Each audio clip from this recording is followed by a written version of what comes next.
शिक्षकांच्या थकबाकीची देयक अदा करण्यासाठी राज्य सरकारने सर्व जिल्हा परिषदांना रक्कम पाठवली। भंडारा जिल्हा परिषदेच्या वतीने प्रत्येक पंचायत समितीमध्ये खंडविकास अधिकाऱ्यांच्या खात्यावर रक्कम जमा केली। गट विकास अधिकाऱ्यांना विहित कालावधीत सर्व लाभार्थी शिक्षकांच्या खात्यावर रक्कम जमा करण्याची जबाबदारीही दिली। मात्र तुमसर पंचायत समिती शिक्षण विभागाकडून विहित कालावधीत प्रक्रिया पूर्ण न झाल्याने 1,75,00,000 रुपयांची रक्कम परत गेली। यात चौकशी करून दोषी असणाऱ्या अधिकारी कर्मचाऱ्यांवर कारवाईची मागणी महाराष्ट्र राज्य प्राथमिक शिक्षक संघाने केली आहे। जिल्हा परिषदेच्या शिक्षकांचे अनेक वर्षांपासून वैद्यकीय प्रतिपूर्ती, निवड श्रेणी व वरिष्ठ श्रेणी, रजा प्रकरण व 7व्या वेतन आयोगाच्या 3ऱ्या व 4थ्या हप्त्याची थकबाकी रक्कम मागील 4 वर्षांपासून शासनाकडून प्राप्त होत नव्हती। बरेच शिक्षक सेवानिवृत्ती झालेत, काही सेवानिवृत्तीच्या काठावर आहेत।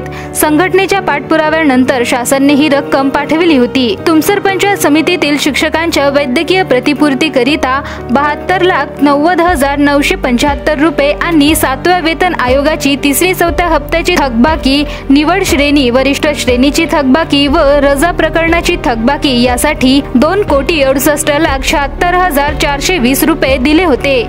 त्यापैकी फक्त वैद्यकीय बिलांची रक्कम निकाली काढण्यात आली। उर्वरित थकबाकीच्या रकमेपैकी फक्त 93,64,302 रुपये निकाली काढले। 1,75,12,118 रुपये विहित कालावधीत प्रक्रिया पूर्ण न केल्यामुळे सरकारच्या खात्यावर परत गेली। याविषयी संघटनेमार्फत विचारणा केली असता साईट बंद झाल्यामुळे सदर रक्कम परत गेल्याचे सांगण्यात आले।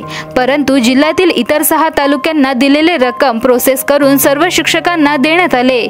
यावरून तुमसर तालुक्यातील शिक्षण विभागातील अधिकारी कर्मचारी यांच्यातील समन्वयाचा अभाव असल्याचा आरोप संघटनेने केला आहे। परत गेलेली रक्कम लवकरात लवकर प्राप्त करून शिक्षकांच्या खात्यावर जमा करण्यासाठी जिल्हा परिषद भंडाराच्या वतीने प्रयत्न केले जावे, तसेच दोषींवर कारवाई केली जावी, अशी मागणी महाराष्ट्र राज्य प्राथमिक शिक्षक संघाच्या वतीने करण्यात आली आहे।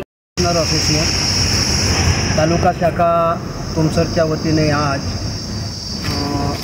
माननीय खंड विकास अधिकारी यांच्याकडे सभा लावण्यात आली आणि त्यामध्ये आमच्या पेन्शनर लोकांचं जे 7व्या वेतन आयोगाचे 3रा 4था जे हप्ते होते त्याचा पैसा पंचायत समिती कार्यालयाला आलेला होता, परंतु पंचायत समिती कार्यालयातील कर्मचाऱ्यांच्या निष्काळजीपणामुळे तो आमच्या कर्मचाऱ्यांना न मिळता परत जाण्याच्या मार्गावर आहे।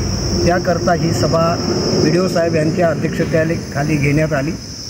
त्यामध्ये हा पैसा आपल्याला कसा मिळेल या विषयावर सविस्तर चर्चा झाली आणि खंड विकास अधिकारी साहेब यांनी ज्यांची हलगर्जीपणा दिसला त्या कर्मचाऱ्यांना शोकाज नोटीस देऊन त्यांच्यावर कारवाई करण्याचे आदेश दिलेले आहे आणि आम्हाला आश्वासित केलेलं आहे की हा पैसा आपल्या खात्यावर लवकरात लवकर कसा येईल या बाबतीत मी प्रयत्न करतो आणि शक्य तेवढ्या लवकर मागवण्याचा प्रयत्न करतो।